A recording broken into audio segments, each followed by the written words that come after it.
কুরসি। নবী করিম সাল্লাল্লাহু আলাইহি ওয়াসাল্লাম বলছেন, প্রত্যেক ফরজ নামাজের পর কোন মানুষ যদি এটা তেলাওয়াত করে, আল্লাহ পাক সিদ্ধান্ত নেবে ওই কোরআন তাকে আল্লাহ বিনা হিসাবে জান্নাত দিয়ে দিবে। আর আস্তে কোন সুবহানাল্লাহ, আর আস্তে কোন সুবহানাল্লাহ। আর জি সারার একমাত্র মহা ঔষধ আয়াতুল কুরসি। সুবহানাল্লাহ। রাসূল করিম সাল্লাল্লাহু আলাইহি ওয়াসাল্লামের রাষ্ট্র গঠন করে অর্থমন্ত্রী দায়িত্ব দিন আবু হুরায়রা রাদিয়াল্লাহু আনহুকে। সুবহানাল্লাহ। রাসূল করিম সাল্লাল্লাহু আলাইহি ওয়াসাল্লাম অর্থমন্ত্রী দায়িত্ব কারে দিয়েছেন? এগুলো মুখস্থ আবু হুরায়রাকে। কাকে? আর বলছে তুমি টাকা পয়সাগুলি হিফাজতে রেখো, দুষ্টরা কিন্তু চুরি করতে পারে, দুষ্টরা কিন্তু চুরি করতে পারে। আবু হুরায়রা বলল, আমি তাহাজ্জুদে উঠেছি নামাজ পড়ার জন্য, দেখি আমার টাকা পয়সাগুলি এক চাদরে ভরায়া কে জানে এগুলি জড়ো করতেছে। আমি হাতটুকু খপ করে ধরলাম, দেখি এক বিগ বিগ লম্বা লম্বা পশম। আমি জিজ্ঞেস করলাম, মিনাইন আনতা, তুমি কে? বলে, আমি জিন। সুবহানাল্লাহ বলবেন না? আমরা জিন দেখতেই পারি না, আবু হুরায়রা দেখছেন এবং ধরছেন। সুবহানাল্লাহ। বললো, আমি ইসলামের রাষ্ট্রীয় টাকা চুরি করতে আসছি, যদি আমি বিশ্ব নবীর কাছে নিয়ে যাব। জিন বললো, আবু হুরায়রা, আমার সন্তানগুলি 3 দিন ধরে না খাওয়া, আমি বুদ্ধি শুদ্ধি না পাই এই টাকাগুলি চুরি করতে আসছি কিছু কেনাকাটার জন্য। তোমরা তো অনেক সাহায্য তোমাদের মন, আমাকে ছেড়ে দাও, আমি আর জীবনে চুরি করবো না। আবু হুরায়রা সরল মনে তাকে ছেড়ে দিলেন।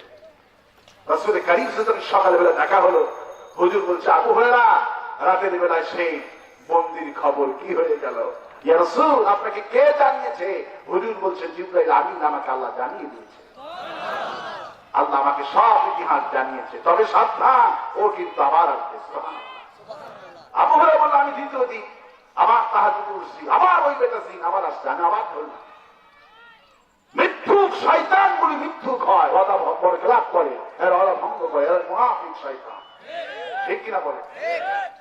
ধরছে, আমার হাতে পায়ে ধরছে। আবু হুরায়রা, গতকালকে চুরি করতে আসছিলাম, আমি তো কেনাকাটাই হয়নি, বাচ্চারা না খাওয়া, আমাকে ছেড়ে দেওয়া, আর চুরি করতে আসবো না। হুজুর আবার বলছেন, আবু হুরায়রা, ও কিন্তু আবার আসবে। তৃতীয় দিন তাফসীরে এসেছে, বুখারী শরীফের হাদিস, তৃতীয় দিন যখন আসছেন, ওই জিনটাকে আবু হুরায়রা আবার ধরলেন, বলল, আজ থেকে রাসূলের কাছে নিয়েই যাবো। জিন এত কান্না কান্দ, আবু হুরায়রা, আমি তোমার সাথে একটা বিনিময় করতে চাই। কি করতে চাই? বিনিময়। তুমি যদি আমাকে ছাড়ো, আর আমি তোমাকে এমন দোয়া শিক্ষা দিব, ওই দোয়া পড়ে যদি এখানে ফু দিয়ে দাও, কোন জিন, কোন মানুষ চুরি করা তো দূরের কথা, স্পর্শই করতে পারবে না। আবু হুরায়রা, বলো সেই জিনিসটা কি, আমাকে বলো, আমার মনে মনে হলে পছন্দ হলে আমি তোমাকে ছেড়ে দেব। তখন জিন বলছেন, বলেন, আল্লাহু লা ইলাহা ইল্লা হুয়াল হাইয়ুল কাইয়্যুম লা তাখুযুহু সিনাতুন ওয়ালা নাওম লাহু মা ফিস সামাওয়াতি ওয়া মা ফিল আরদ মান জাল্লাযী ইয়াশফাউ ইনদাহু ইল্লা বিইযনিহি ইয়ালামু মা বাইনা আইদিহিম ওয়া মা খালফাহুম ওয়া লা ইউহিতুনা বিশাইইন মিন ইলমিহি ইল্লা বিমা শাআ ওয়াসি'a কুরসিয়ুহু আস-সামাওয়াতি ওয়াল আরদ ওয়া লা ইয়াউদুহু হিফযুহুমা ওয়া হুয়াল আলিয়্যুল আযীম।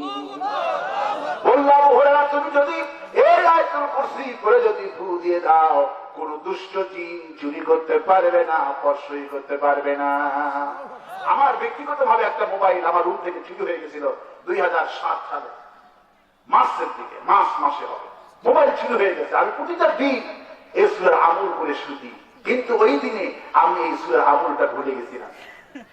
এই জন্য আমার রুম থেকে জানলাতে হোক আর দরজাতে হোক, যেভাবেই হোক, আমার রুম থেকে মোবাইলটা চুরি করে নেই। আমি সেদিন থেকে আর এই আমল তখন ছাড়ি না। রাসূল বলছে, কোন মানুষ যদি আয়াতুল কুরসি পড়ে পুরায়, চুরি করতে পারবে না। সুবহানাল্লাহ বলবেন না? রসুলের কাছে যখন গেছেন, ইয়া রাসূলুল্লাহ, রসুল বলছে তুমি আজকে কি করছো? ইয়া রাসূল, আমি তাকে ছেড়ে দিচ্ছি বিনিময়ে। কি বিনিময়? সে আমাকে এইটা শিক্ষা দেওয়ার কারণে। হুজুর বলছে সে মিথ্যুক, কিন্তু তোমাকে যে শিক্ষা দিয়েছে এটা জিবরাইল আমিন আমাকে নিজে শিক্ষা দিয়েছে। ওই বেড়াতে অনেক লেখাপড়া করছে, আজকে শয়তান হয়েছে ঠিকই, কিন্তু জানার দিক থেকে এক নম্বর, কিন্তু শয়তানের দিক থেকে এক নাম্বার, কিন্তু জানার দিক থেকে এক নাম্বার ছিল, কিন্তু আল্লাহর দল করেনি, আল্লাহর আইন মানে না। এই জন্যই এমন জান্নাল আমাদের সমাজে আছে না নাই? খুব বড় মুফতি, ওরা হক্কাবিল বাতিল, বাতিলদের সাথে মুসাফা করে, হাতে হাত মিলায়। আরো আসতে কোন ঠিক। এই জন্য রাসূল করিম সাল্লাল্লাহু আলাইহি ওয়াসাল্লাম বলছেন আয়াতুল কুরসি হলো মুসলমানদের জন্য শ্রেষ্ঠ আয়াত। সুবহানাল্লাহ বলবেন। আল্লাহ পাক তার পরিচয়, আল্লাহর গুনাহগুলি আল্লাহ পাক এখানে তুলে ধরছেন। নেতাদের পীড়া শুনছে আয়াতুল কুরসি যদি প্রত্যেক ফরজ নামাজে পড়া হয় আর যদি বুকের মধ্যে ফু দেওয়া হয়, অনেক নেতা দেখি ফজরের সময় বোতামগুলি খুলে খালি বুকে ফু দেয়। কি আসি আমার ভাইয়েরা, ভালো করে মন লাগান। আয়াতুল কুরসি যদি কিয়ামত পর্যন্ত পড়ে পড়ে যদি বুকে ফু দেয় আর আমল করে, জান্নাত হবে না,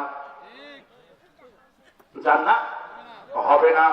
যদি আল্লাহর ফরমুল্লায় না পড়েন, আল্লাহর ফরমুল্লায় যদি না আমল করে চলেন, আল্লাহ পাক ঘোষণা করছে, পড়ো আল্লাহু, পড়ে আল্লাহু লা ইলাহা ইল্লা হুয়াল হাইয়ুল কাইয়্যুম।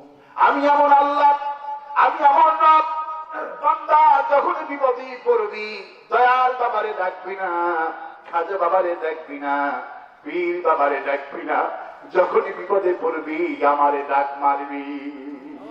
বিপদে যখনই পড়বি অকাল রব্বুকুম উদউনি আস্তাজিব লাকুম, আমারে ডাক, আমাকে ডাকলি ডাকের সাড়া দিয়া দিব আমি আল্লাহ। কোন বান্দা যদি অন্তর স্থল থেকে একবার ডাক মারে আল্লাহ, আল্লাহ সাজিব থেকে এক নয় দুই নয় 70 বার ওই গোলামকে ডেকে ডেকে বলে, গোলাম কি চাস, আমি আল্লাহ দিকে হয়ে আছি।